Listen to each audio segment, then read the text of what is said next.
What is up, you guys? This is No Oneself, and I figured I would do a short guide on Dragon Ball Xenoverse 2. I've been playing this game a lot in my free time, so I figured I could give a little bit of pointers for anyone who's just starting the game. I see a lot of new people playing it all the time, so I figured I would do a brief tutorial on some of the things that might not be completely apparent from the get-go. Things that I didn't know starting out, and yeah, I think it's going to be pretty cool. Alright, to start off, well, you'll be able to see all my characters, but that's not what we're here for.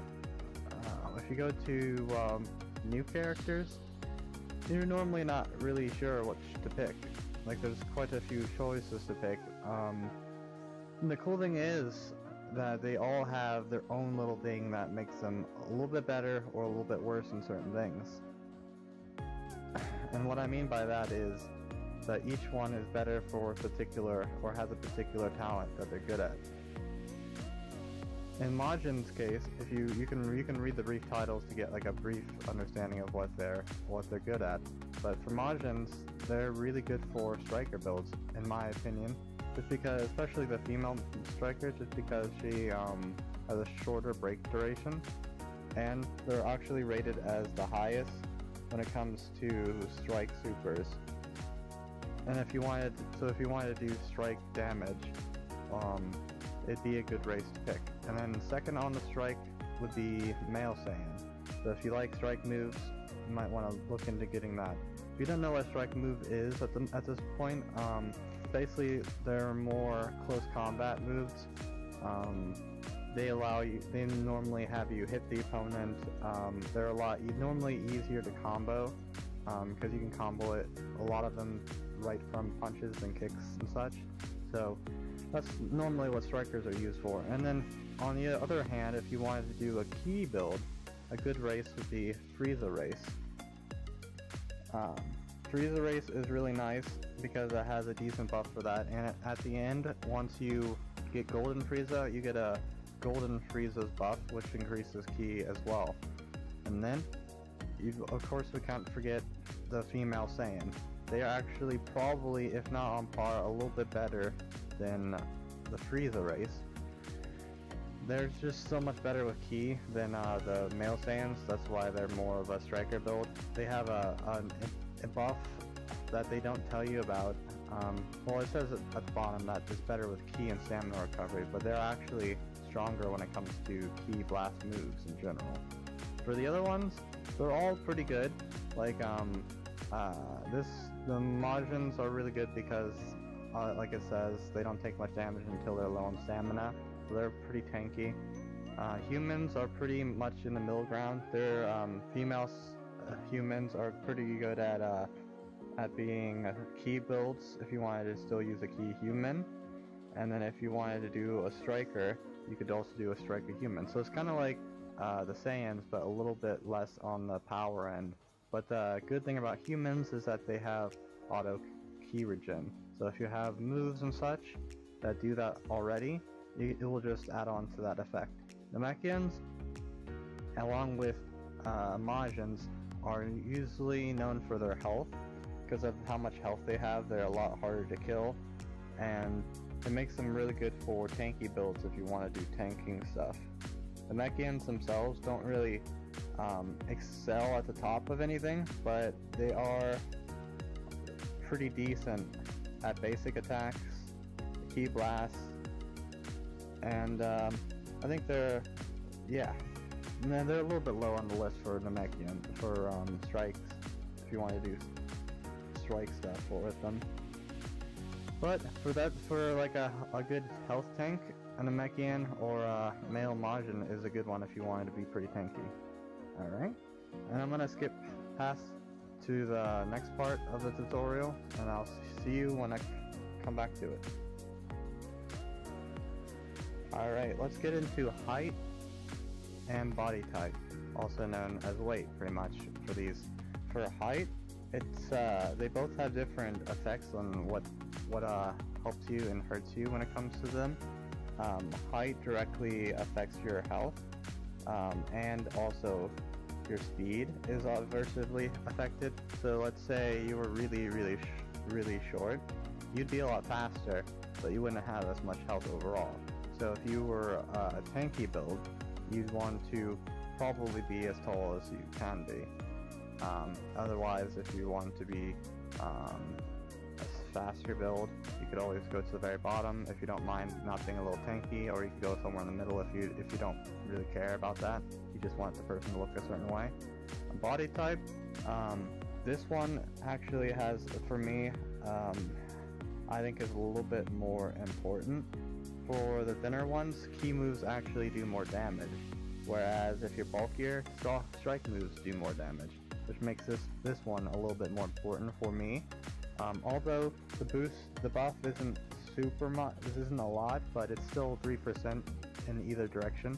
So if you were to go 3% on the upper side, you get 3% more in strike moves, which doesn't sound like a lot, but it's a nice little bonus if you wanted to have that. And then at the skinnier end, you get 3% in key, so it'd be good for like female key blasters. And then let's say I wanted to make a male Saiyan, I'd probably want him to be a striker, so I'd make him a little bit larger. I might even want him to be tanky, so I'd probably max out his height as well. But that's pretty much it for that, and then you could go through all your stuff and customize all the other stuff as you see fit, because none of this stuff actually does much. Alright, skip to the next part. Alright, I am back. Next we'll be talking about, this is my character I created for the tutorial. It's pretty cool.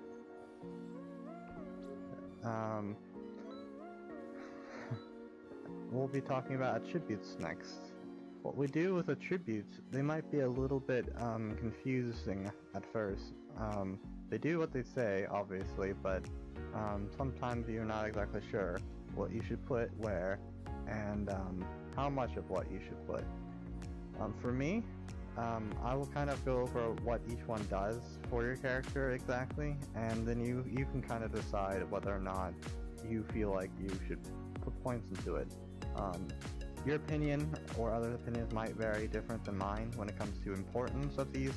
Some people find certain ones more appealing, or certain ones a little bit more better than others, but I'm just trying to give you a basic understanding of it.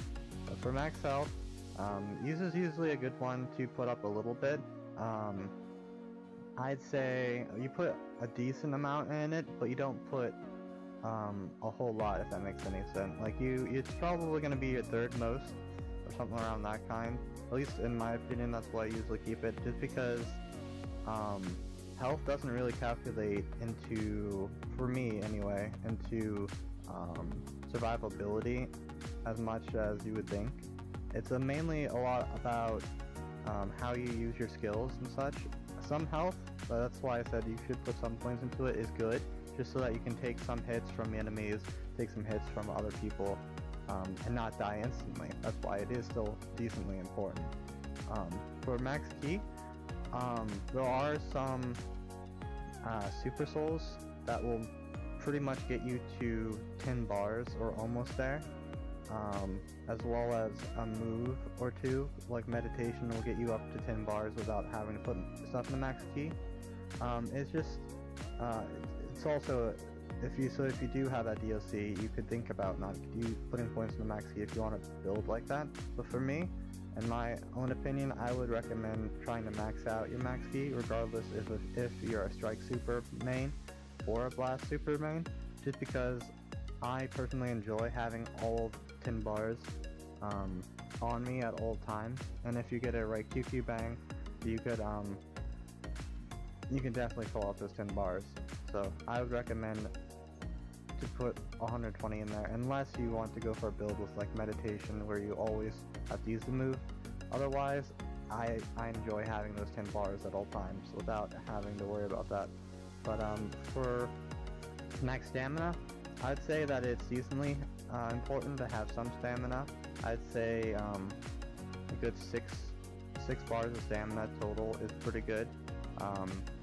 I can't say exactly how many max stamina points that would equate to, because it would all depend on what super souls you have equipped, and how much your QQ bang gives you, because there are times where you might not need as much. I would just put points in and then test it using the training. I can show you where that's at real quick after this to see how much you get up, but I personally don't like to put a whole lot in the max stamina, just because if your stamina broken, which happens quite often in this game, especially later on with the NPCs, they love stam breaking with the later game PQ quests.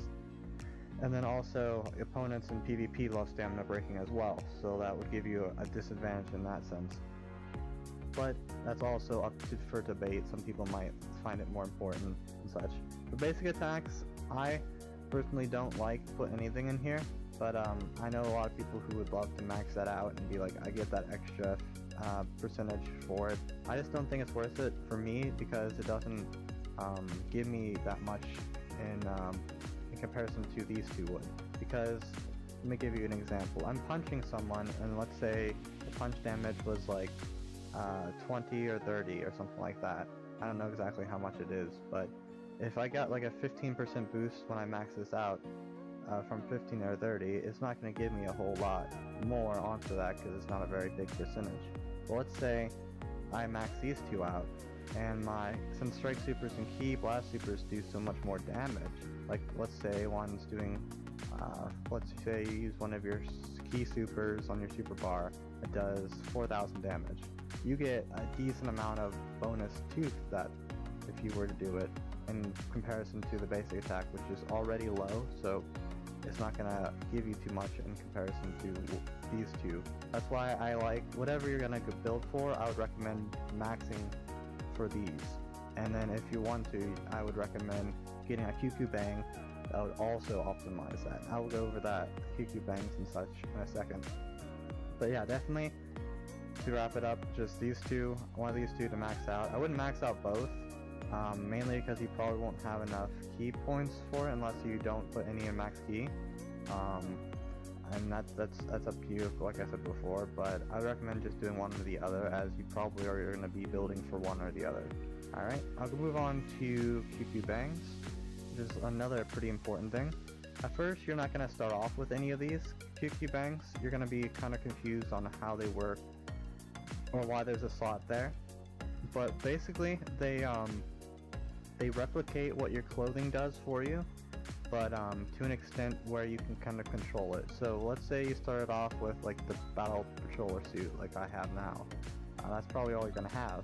And all it does is give you one basic attack up and one key blast super up, which isn't that good. Eventually you'll get better armor, like let's say you got something from the store, it's going to give you a couple more up, a couple more down or whatever. But eventually you're going to want to save up some zenny so that you can buy clothing from the store once you get up to a certain level, and then make a QQ bang. You could probably start off with like a 3 or 4 star. It wouldn't be that big of a deal if you made something like that. And the best way to make them, I'll go over that in a little bit, is to combine the numbers. Like let's say you had a clothing piece of 3 and another one of 3. You'd want to combine both of those if you wanted a 3-star clothing item. Same with 4 or 5. You still have a chance to get a 5 or higher, or 4 or higher or whatever. It's just not as great as if you were to use that exact type. So for QQ bangs, basically how they work is, instead of having a piece of clothing on for each thing you want, the health, see how this one says 4 up to the right? Basically that means that you get 4 up to the right for every piece of clothing that you would normally be wearing. So with the QQ bang equipped, you'd have 4 up for this one, no, not that one, that one's just accessories, 4 up for this one, this one, this one, and this one. So a total of 4, 8, 12, and then 16. So you'd have 16 up instead of just 4 up, which makes it much nicer, because let's say you wanted to wear whatever you want, right? You want to look cool, you want to customize your character however you like. You don't have to worry about debuffing yourself and having to worry about not having that bonus. Alright, we'll go over QQ bangs. I don't know if I have them unlocked at the moment, so I'll have to stop and then come back once I get back to that. I might just use my other character to show that one. Alright, okay, so we're up on the platform for the mixing. All it is up here. Once you unlock flying, actually before that you'll be able to go down to this transfer clerk just by using your drivable by holding X, and then you just go to the transfer shop clerk, and you're gonna want to teleport to Capital Corporation. And then once you're there, I'll show you how to use the machine.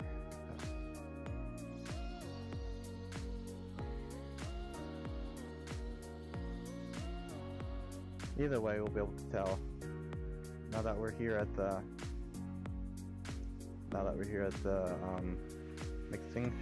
clothing mixing shop, we'll be able to throw in our clothing items. And how this works is basically you just take those items you may or may not have bought. Let's see if I can find the ones I just got from the store. There's gonna be at least 5 of them. No, that's not one. I just happen to have 6 of those. I'm looking for anything that's over 5. This is gonna be like 5 or 6 items or such. No, not that one. Alright, yeah, this was the one of them. Was it? I thought I bought 5 of these. I don't want to waste it if I only have one, you know what I mean? Well, for this example, I guess it doesn't really matter. So I'll use this ninja suit as my first piece, and I'll use what do I have a lot of? I don't want to use something I don't have a lot of. And I use Majin Buu. They both have an up and arrow and health, so it's close enough. If I was being really particular, I would have used those 2 with the 5 up. And now you're going to want to use an item of a higher rarity star or the same amount of star in order to guarantee that. Well, you can't guarantee it, but you can increase the chance you'll get it. So if I do a 3-star Shurkill badge, which I don't recommend doing, normally you'd want to, I usually use Sensu Bean Sprouts, which you can find in the item store. I don't know if they're unlocked initially or not. You might have these instead, these other ones that you can add, but I wouldn't normally use a Hercule badge. I actually don't know what happens when you use a Hercule badge, but I'm assuming it's fine. No, I got a level 1 QQ bang from that one. As you can see, my luck was not very good on this, and that's why you need 4 or 5 or more. I recommend, if you're gonna get serious, I'd recommend like 10 to 20 of these at a time. Alright, to wrap this up, I'm gonna briefly go over supers and ultimates. You can equip these under your skill set tab. Go ahead and put supers down, and ultimates. You can tell what type they are just by pushing right bumper, and their symbols will also show you. To make it easier, I would use these to separate them, but all your ki blast attacks will be under one category. So you can try them out if you're a ki build, or if you're a little bit of both, you can have both if you want. Your power-ups are going to be under here. They do a bunch of really cool stuff. Some of them don't even use ki and can be used to buff you. I definitely look into their descriptions and read them and see if you're interested in any of them. Under other, you're going to find your charges. Once you unlock them from your advancement tests, you can get your maximum charge and energy charge and such from your mastery tests. And then, of course, you got your strike and ki blast skills, which depending on what you pick, you can do. Under ultimates, you're gonna have all your same thing here. You're gonna have all of your ki blasts, and you're gonna have a couple, maybe 1 or 2 others eventually. But yeah, you normally just want to equip things that you will like or match what type of build you're making. And I think that's pretty much it. All of this stuff, all this information, I hope it really helps you out. Maybe shows you a few things you may or may not have already known. But it's honestly, when it comes to characters as well, you don't always have to build like you don't have to take this guide 100% the way you want, the way it's put out. I would recommend just building something you like, something you're going to enjoy playing as, something you're going to want to run around and fight things as. So even if you don't have exactly the right dimensions, or everything's not set up perfectly for a ki build or a striker build, I'd recommend just doing whatever you like if you want to have fun. But those are just tips to help you out if you do feel like changing them, or if you do feel like creating a new character, you want to think about putting stuff into that. So I think it's really cool to know. Well, that's it for me. Thank you for watching.